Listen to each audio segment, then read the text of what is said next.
Hoje teremos uma entrevista especial com Helmut, meu grande amigo, um dos proprietários da escola de inglês Stepperhead aqui de Guapiaçu. Além de educador, Helmut tem uma rica história no cenário do heavy metal brasileiro como integrante da banda Carisma. Vamos conhecer mais sobre sua trajetória musical, a escola e uma novidade incrível, o quadro Stepperhead in English, onde aprendemos inglês com músicas e expressões curiosas aqui no Recordar Viver. Helmut, muito obrigado pela parceria e muito obrigado pela sua vinda aqui na rádio, viu, meu querido? Tudo bem, Daniel? Muito obrigado você, ouvintes, né? Boa noite, obrigado a todos, né? A audiência eu sei que é grande, Daniel. Você vê que o grupo não para, né? Sim, muito bom, muito obrigado, Daniel. Vamos lá, e agradecemos imensamente a sua parceria nesse ano de 2025. Eu que te agradeço, meu amigo. E, antes de tudo, vamos recordar, até porque o programa começa aí com Recordar e Viver, né? O pois tema é isso, né? E, meu querido, né? Antes de falarmos aí do caso Stepperhead, gostaria que você compartilhasse um pouco com nossos ouvintes, né? Um pouco da sua trajetória musical. Como surgiu, né, a banda Carisma e qual foi o seu papel nela nesse ano aí, quando surgiu e realmente fez o sucesso nos anos 80? Bom, Daniel, na verdade, o Carisma, o nome Carisma, surgiu ao redor de 76, 77. Certo. Né? O disco é de 83, né? Antes disso, nós compunhamos músicas em português, cantadas em português, né? Dentro de rock and roll. Certo. Né? Rockabilly, blues, tipo mais progressivo um pouco, Rush. A gente teve muita influência de Rush antes do disco, né? Uhum. Aí quando surgiu essa explosão do heavy metal, né? Sim. Judas Priest foi a primeira banda que eu ouvi de heavy metal, aquele disco ao vivo, Unleashed in the East. Ótimo disco. Nossa, maravilhoso. Acho que é de 79, se eu não me engano. Né? Ali me pegou. Depois AC/DC, Motorhead, né? Então a gente foi pegando as influências, né? A gente partiu para esse lado, né? E é o que pegou mesmo pra gente na época. Que bacana. Então, no caso, o interessante da banda, que caso vocês criaram, é que especificamente foi composta com letras em inglês. Sim. O que era incomum, né? Pode-se dizer na época, porque o pessoal queria mais aquela coisa mais em português. Sim. Fazia outras bandas fazer sucesso, como um Barão, né? E outras bandas que eram de rock, só que vocês trouxeram o heavy metal em inglês. Sim. Né? Então, no caso, isso que foi interessante para vocês, assim, vocês tinham realmente essa ideia de fazer em inglês, ou vocês quiseram, não, vamos realmente só no inglês, ou vamos aí para outra área, ou vamos ficar só no inglês? Não, que você veio a ideia? foi então, Daniel, foi exatamente pelo estilo de som. Eu tenho até hoje essa certeza. Sim. De que a língua inglesa é a que é mais apropriada para o estilo de som heavy metal pesado, né? Sim. O heavy metal é pesado, né? Vai falar isso, Changer do Black Sabbath. Heavy metal é pesado, né? Então, o inglês realmente se encaixa melhor, né? Dentro da melodia do heavy metal, né? Então, foi muito em função disso mesmo, você entendeu? Né? Que nem houve uma banda, acho que um ano, ou no mesmo ano que a gente, do Pará, se eu não me engano, Stress. Você vê o nome em inglês, só que era em português. Eu, na verdade, não conheço as músicas deles, mas eles, até pela história que eu sei, mas nós fomos a primeira banda a cantar em inglês. Depois vieram quem? Aí veio o Viper, né, e outras bandas, Angra, logo depois, o Sepultura, que, né, o Andreas Kisser foi no show de lançamento do nosso disco em São Bernardo. Ele até hoje cita o nosso grupo. Sim, eu vejo no YouTube, ele sempre mencionando vocês, isso é muito bacana. Você vê, é a mesma época. E assim, isso que é legal, né? O caso também, a gente até fala um pouquinho, né, sobre isso. Eu queria que você lembrasse, assim, falasse para mim, o que você tem mais recordação, o que você gosta mais de lembrar daquela época e tudo mais. E outra coisa, todo mundo se pergunta, o que um representante do heavy metal nacional veio fazer justamente em Guapiaçu, do interior de São Paulo? Isso é uma dúvida minha que, como amigo, eu não te perguntei. Olha, que eu me lembro, assim, acima de tudo, Daniel, a nossa honestidade no que a gente estava fazendo, você entendeu? Sim. Né? Era de coração mesmo, sempre foi. Sim. Nunca visamos dinheiro, fama, o que quer que seja. Sim. A gente queria tocar o que a gente gostava de tocar. Sempre foi assim. Sempre foi, né? Né? Agora, para Iguapiaçu, que eu vou te falar, cara. Eu sou lá do ABC. Também. Adoro. Você também. Adoro. Né? Mas fatos violentos ocorreram, né? Quando já era adulto e tudo mais, né? E depois, quando tive meus filhos, eu decidi que eu não queria que eles crescessem num lugar violento, vai. Exato. Você entendeu? A opção de vir para o interior realmente foi essa daí.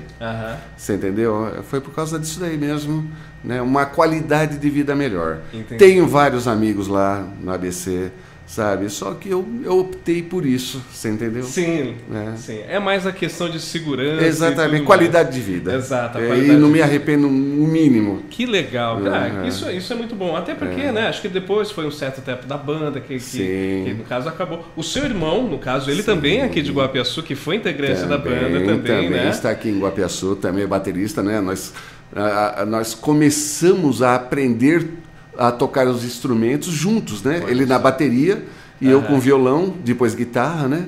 Começamos juntos, né? E durou um bom tempo.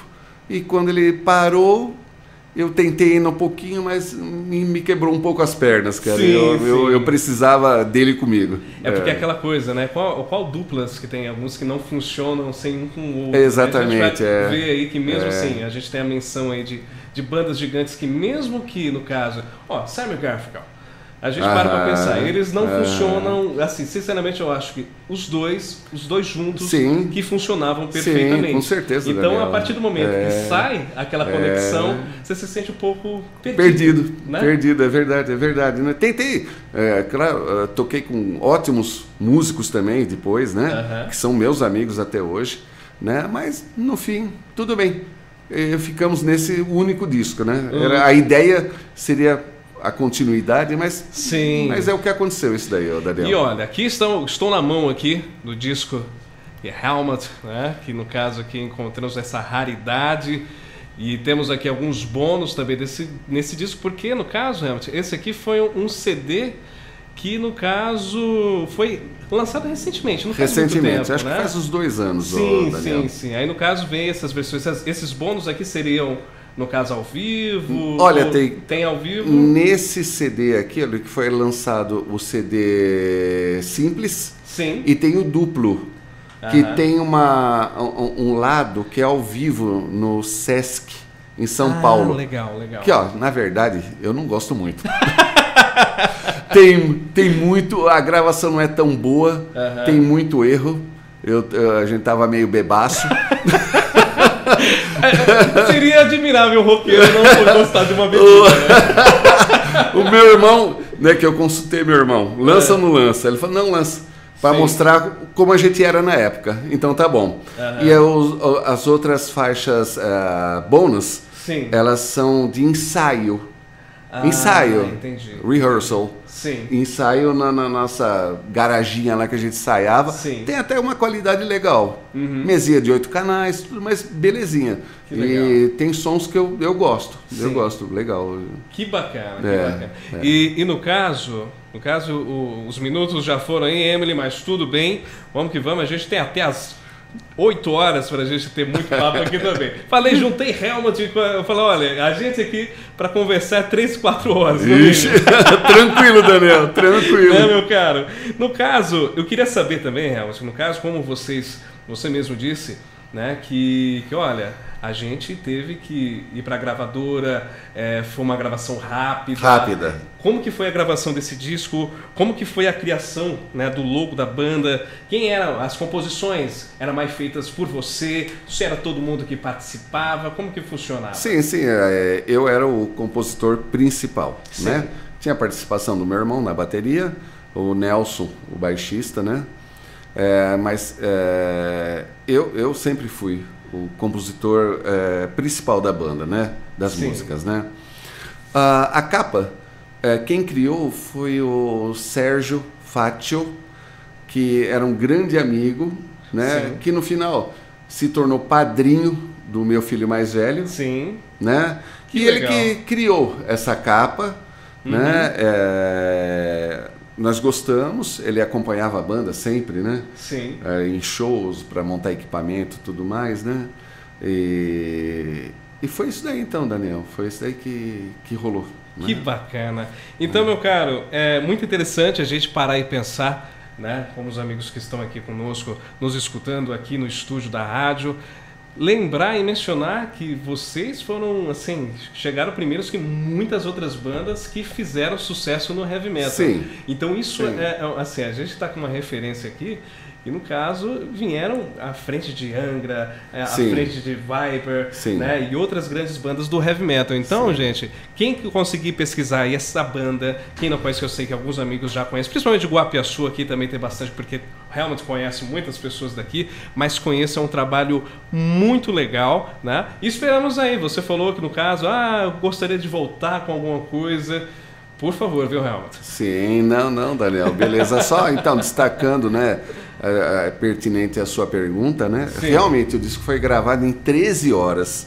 Muito Olha, foram 10 ou 12 faixas, não entraram todas no disco. Sim. Sabe, um estúdio pequeno, 8 canais, bem básico mesmo, Sim, sabe? sim. Mas foi bancado por nós, né? É o dinheiro que nós tínhamos na época. É aquela coisa também que acho que vocês ganharam dos shows, foi praticamente isso, e no caso inverteram para gravação.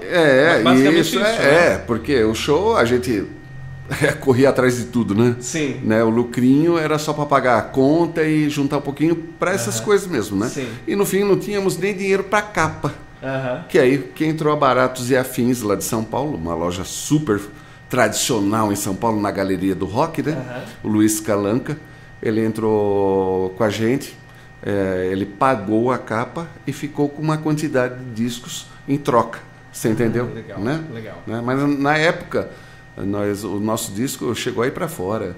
Tem catálogo de lojas da Alemanha, Estados Unidos, bacana. Que bacana. Você vê, na época você vê 83, 84, sim, faz sim, tempo. Faz tempo. Faz tempo. Não é pouco tempo. Não meu é querido. pouco tempo. Mas vamos aí conhecer uma das músicas, talvez a música que na verdade aqui pode-se dizer que aqui nesse CD é a última do disco, só que no caso é que talvez chamou mais atenção. Exatamente, né? foi. Que no caso é a Stairway to Hell. To Heaven. To Heaven. Né? É uma alusão tipo assim, Stairway to Heaven. Sim, do Esse daqui é Stairway to Heavy. Sim. To Heavy. Basicamente como se fosse uma homenagem ao Led Zeppelin. Isso também, né? Também, né? E realmente foi a música que inclusive nós temos um clipe. Foi gravado no programa Realce da TV Gazeta na época, do Mr. Sam. Tem um clipe que todo mundo pode acessar no YouTube, que tá lá. Exato. A gente vai colocar até no grupo do Recordar e Viver para todo mundo acessar também. Isso, eu era magro e cabeludo ainda. Um detalhe muito... né? Meu querido, então, obrigado por compartilhar. Agora a gente vai escutar essa música aqui para nos recordarmos, voltarmos nesse tempo. Depois a gente vai falar um pouquinho sobre a trajetória do Helmut aqui em Guapiaçu, com Stepa Head e tudo mais. Até já, Helmut. Então, Até já, muito obrigado, Daniel. Imagina, eu que agradeço.